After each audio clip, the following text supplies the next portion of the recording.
ngo rimwe tuzirirwa mu isi nyamara ntidushobora kubiraramo. Ikintu wifuriza mu gukizwa ushobora kuba byutse uhumeka umwuka abazima bagira hanze bikarangira, ariko turwane intwaro zose zo kwizera harimo n'agakiza.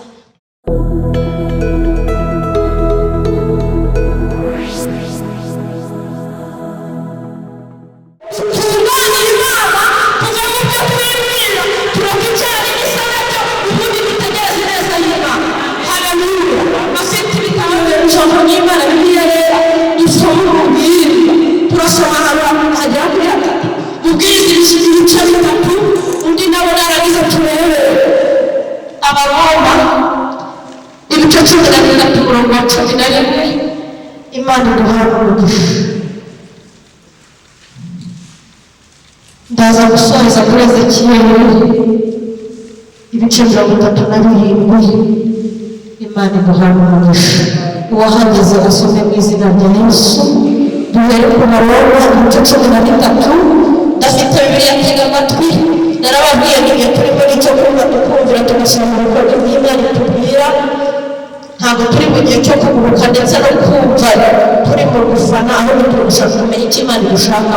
Dusome mu izina rya Yesu Abaroma ibice 13 umurongo wa 8. Ibice 13 umurongo wa 11. Umutwe w'amagambo aravuga ngo kuba maso. Haleluya. Nuko mujye mugenza mutyo kuko muzi ko igihe cyo gukanguka gisohoye rwose. Dore agakiza kacu karatwegereye kuruta igihe twizeye. Ijoro rirakuze burera bucya. Nuko twiyambure imirimo y'umwijima twambare intwaro z'umucyo. Tugendane ingeso nziza nk'abagenda mu mucyo, tutagira ibiganiro bibi. Haleluya. Tudasinda, tudasambana, tudakora iby'isoni nke, tudatongana kandi tutagira ishyari, ahubwo mwambare umwami Yesu Kristo kandi ntimuhe urwaho imibiri yanyu ibone gukora ibyo yifuza. Imana iduhaye umugisha. Haleluya. Dusome Ezekiyeli ibice 37. Umutwe w'amagambo aravuga ngo yerekane amagufa yomye. Ukuboko k'Uwiteka kwagezeho asohora n'umwuka aramanura angeza mu kibaya cyari cyuzuyemo amagufa, anzengurutsa aho yari akikije hose, maze mbona ari menshi cyane muri icyo kibaya kandi yari yumye rwose. Maze arambaza ati, mwana w'umuntu, mbese aya magufa yabasha gusubira kubaho? Ndamusubiza nti, mwami Uwiteka ni wowe ubizi. Umurongo wa 4 arongera arambwira ati, hanurira aya magufa maze uyabwire uti, mwebwe amagufa yumye, nimwumve ijambo ry'Uwiteka. Umurongo wa 5 uku ni ko umwami Uwiteka abwira aya magufa, dore ngiye kubashyiraho umwuka mu mubiri.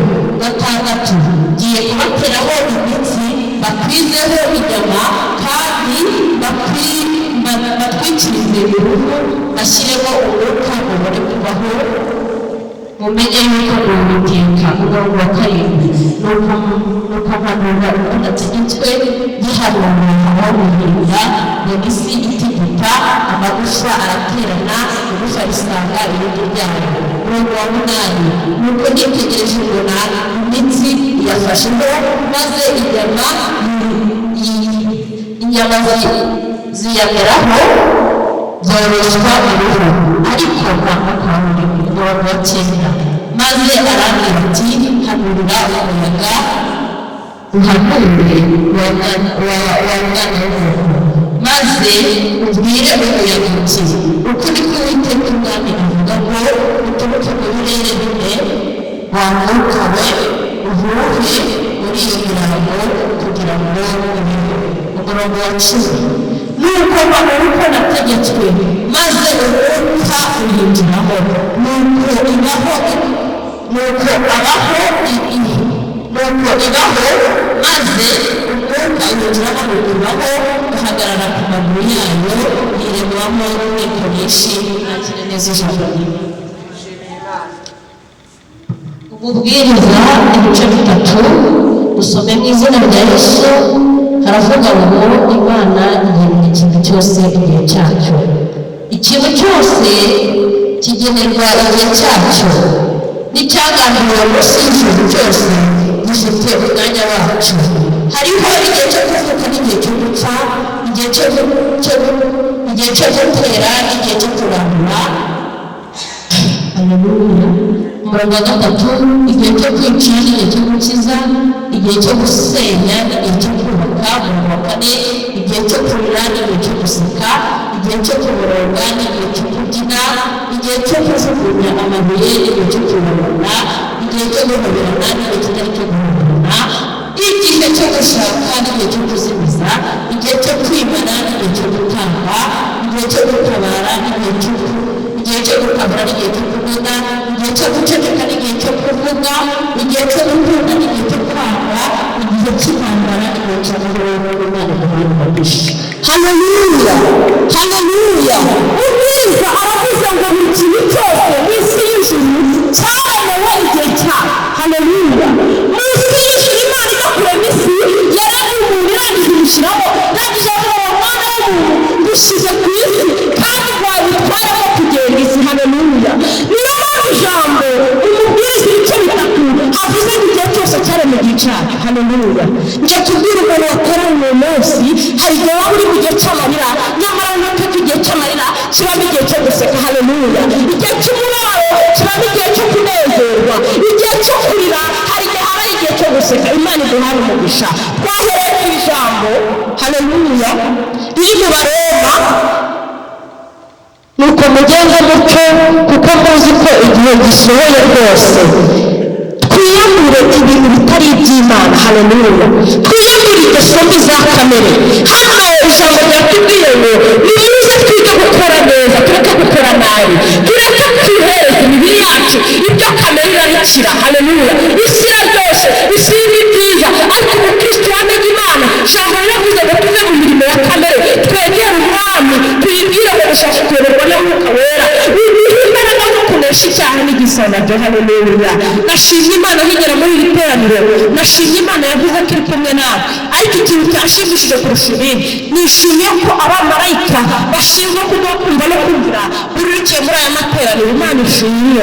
Shima Imana yuko buri muntu wese wigira ahera Mwuka Wera murongoza atari yamukoraho abasha kumenya ngo hageze nahera, ngiye gukwekura inkweto zanjye menye ko aho ndarahera. Ijambo ry'Imana hano Baroma yatubwiye ngo nimuze twige gukora neza, tugire urukundo. Haleluya. Ijambo ryaravuze ngo imirimo yose wakora nta rukundo ntacyo yabimaze. Imana ishimye. Kandi imirimo y'abera izibukwa. Nimuze tugire urukundo hagati muri twe, tureke kwivanga n'amahanga. Imana ishimye. Kandi Efurayimu yivanze n'amahanga amera imizi rutarutaro. Nitubwire abantu muri iyi minsi bari kumvira ngo ariko se Alice kuki tuze cyane muri iyi minsi, narababwiye ngo ndikumva ashaka kwegerana n'Imana yanjye, nkamenya imikorere y'Imana, nkamenya uburyo Imana ikora, hareka kujya mu gihiriri hashaka kumenya ngo n'iki Imana ishaka. Haleluya. Abantu muri iyi minisiteri ndabifuriza kuva mu bujiji n'ubuyobe, tukagendera ku cyo Imana ishaka kugendamo, tukaba abantu b'abadiplomate, abantu bubaha Imana, abantu biyubashye, abantu bazi uko Imana ivuga n'igikora, twarangiza byose bikuzuzwa n'ijambo ry'Imana. Haleluya. Guhanurirwa twarahanuriwe, byose bifatanyiriza hamwe kutuzanira ibyiza, ariko umuntu wese uri hano ndamwifuriza kumenya imikorere y'Imana. Haleluya. Tukamenya ngo Imana ntabwo ikorera mu cyaha, ahubwo Imana ikorera mu gukiranuka. Imana ishimwe. Iyo wiyambuye ibitari iby'Imana ukambara umwenda wera. Haleluya. Buri munsi mbwira Imana ngo numva ashaka gukura, ndashaka kugera ku rugero ushaka. Haleluya. Numva ashaka kugufataho, ese Mana ukunda iki? Umuntu wawe yagenda gute? Haleluya. Haleluya. Mana ishimwe. Abantu bari muri iri teraniro ushaka kubabaza ikibazo kimwe, ubundi gitangaza ni iki kuri wowe? Haleluya. Niba mwarasozogeye mukamenya ko Yesu agira neza, igitangaza ni amazu, igitangaza ni imyambaro. Haleluya. Ariko Mwuka Wera yaragera aramushirira gukiza mukomere Imana amashyi. Agakiza ufite ubufite ibitangaza byose wifuza. Haleluya. Muri iri gerageza ngo niba warashoboye ukamenya ko Kristo agira neza, nesitashoma nimwegere niwe buye rizima ryanzwe n'abubatsi, ariko ku Mana niryo rikomeza imfuruka. Mana yacu ishimwe, igitangaza ku Kristo uri hano. Menya yuko iyo wakiriye agakiza cyo ni igitangaza kiruta ibindi bitanga. Imodoka bashakirwa barazitunze, imyenda kurambara, nyamara wahahiye muri shike. Hari uwateze indege ya Dubai guhahira yo gushopingiranya. Igitangaza si imyambaro, igitangaza si ibintu, igitangaza no kuba wamenye Yesu. Haleluya. Niba washoboye ukamenya ko Kristo agira neza, warangiza ukamwegera, menya ko icyo gitangaza kiruta ibindi bitangaza. Haleluya. Haleluya. Imana ishimwe. Imana yacu ni umubye. Iyo umaze kumenya igitangaza ko ari ugukizwa rata, n'ibindi byose urabyongererwa. Haleluya. Imigisha yo mu gakiza tumana kugurunda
warangiza gukizwa ukareba imigisha n'abazana ijambo rivuga ngo kuba maso. Haleluya.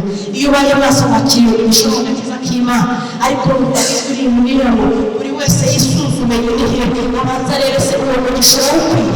Ese Mana gicyubahiro urageze ko gushaka Imana ishimwe. Ese urareba kandi ishimira, warangiza kuyitegereza ukabona ko bikwiriye Imana ishimwe. Buri wese atekereza mu mutima ndazamura isengesho mbwira Imana ngo hari ukuntu tutagiye dushaka byagiye bigenda ariko ndashaka kugira ngo ndebe ijisho ryiza kugira ngo iyo migisha yihawe. Haleluya. Imana ishimwe. Nishobora kubona iyo utabaye amaso wishimye ubuzima, iyo utabaye amaso utegereje byinshi gucaho, iyo utabaye amaso waje kwakira utaha ubusa. Reka turebe Imana y'ibimamesha cyangwa kuvoma ubundi bwira Imana basaba niba amaso birigera kuzabona umurongo harega bundi nanjye njya kugira ngo niba amaso bakabona icyo washisha. Nubwo kenshi ducumura tukubaza bikabije,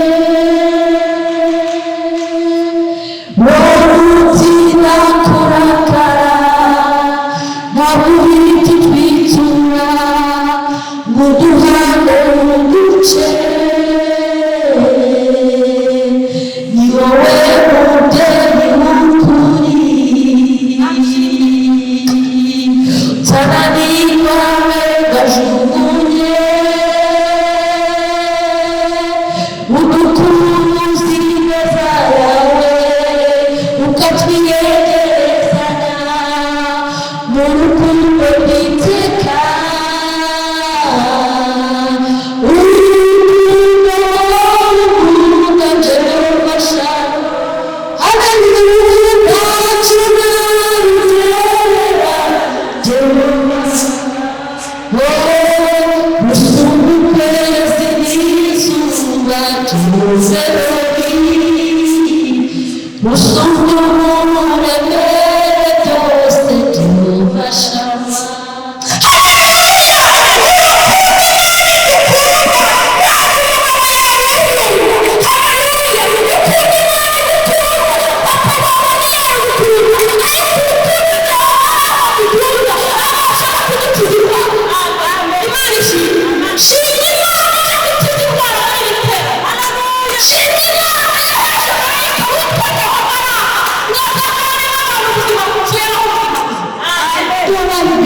Shimima ukabera w'Imana yanjye yararangije arambwira ngo ndi Imana ije gukorera mwituze mu gihe gisa nk'iki kuko maze kubona ko abafana babaye benshi. Haleluya. Turi muri ndivuga ngo urukundo rw'Imana Jehova shama ndayikunda cyane ntacyo nabigereranya. Rusumba ukwezi n'izuba kandi rusumba uburemere. Haleluya. Haleluya. Imana ishimwe. Nababwira igitangaza cya mbere ni ukwakira agakiza ubundi ibindi byose tukabyongerera. Imana ishimwe.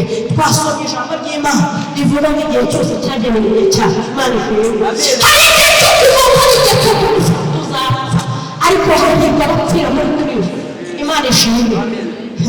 Muri Bibiliya korari Rogoteri ngo rimwe tuzirirwa mu isi nyamara ntidushobora kubiraramo.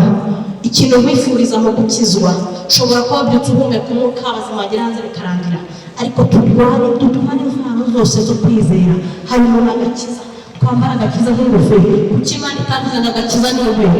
Ingofero igaragarira buri muntu wese. Ingofero iri ku mutwe. Haleluya. Ingofero ni ikintu kigaragara. Ingofero iri ku yose ntabwo iri hanze. Imana yavuga ngo twambara agakiza ibindi byose tuyibibase ujya mu bitaro bya papa tuyibwire ngo mama urashaka guteka. Haleluya. Haleluya. Imana yacu imigisha y'agakiza twarayihawe tumaze kuyihabwa tuyihabwa ku bw'ubuntu. Haleluya.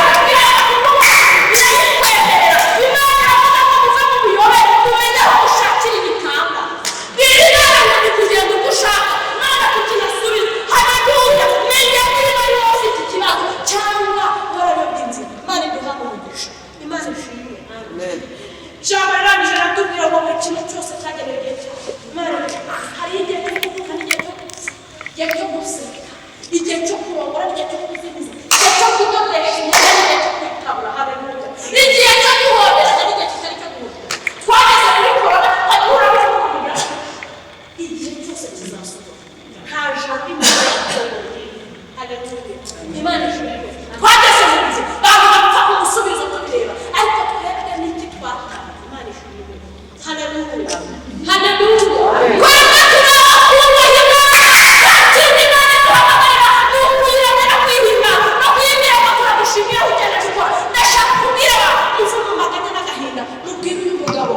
tubwire ngo kuko wakurinze n'ibindi bibasha kubikora. Haleluya.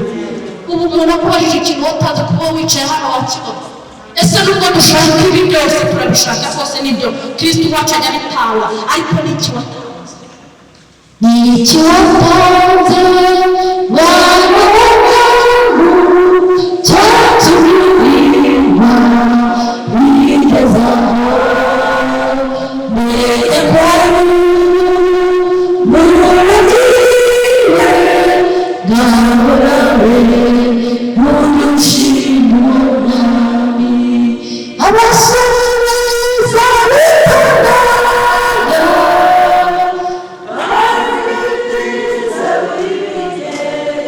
abo baruzi nyabutamenye bagirwa mu kugenda n'iki wanjye mwana cyatumye cyaturi.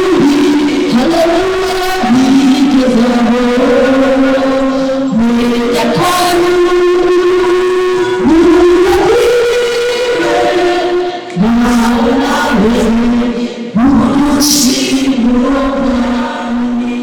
Haleluya, haleluya. abo bashimira Imana ntigejeje ko natwira icyubahiro. Jewe ndabona ubuzima bwamushima ubonye Imana gusa ni ukubera iki? Reka mbabwire abakristo muze kugira ubuzima bwo kunyurwa bizatera Imana gukunda. numara kumenya ko kuvuka ukabaho bamwe bavukiye mu Rwanda mu mujyi wa Kigali ukamenya ko ari umuntu wagiye bizatuma uva mu maganya n'agahinda. Imana irabikora kuko wabaye cyane, ahubwo Imana ikora mu kwizera ndetse n'imbaraga.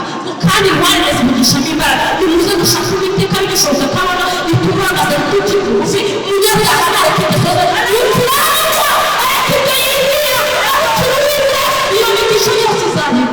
Amen. Haleluya, haleluya. Imana ivuye ndagira ngo cyo gusenge Imana yamubwiye ntabwo Imana yongeye guhana umubyeyi ukwizwa na Minerva zaba kandi kuri gihego kiratangiye kandi kirenze icumi. nahaguruka dusenge Imana azagaruka kuwa kane hano ashima Imana kandi umwana w'umwe Imana yabwiye gipanga Minerva n'imikomera amashyi ari kwamwingaye. Imana yabwiye ibisiga Imana ashima. Imana yabwiye ibisiga Imana haleluya. Imana yabwiye gukora umuntu mugisohoka Imana ishyize inzira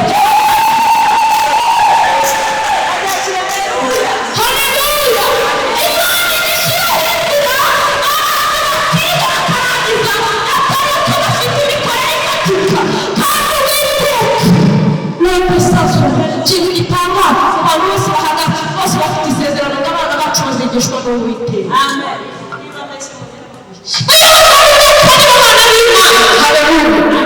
Shima himbaza amabara y'ubusugire Mama shima kandi uhimbazwe amabara y'ubusugire Mama shima kandi Imana himbazwe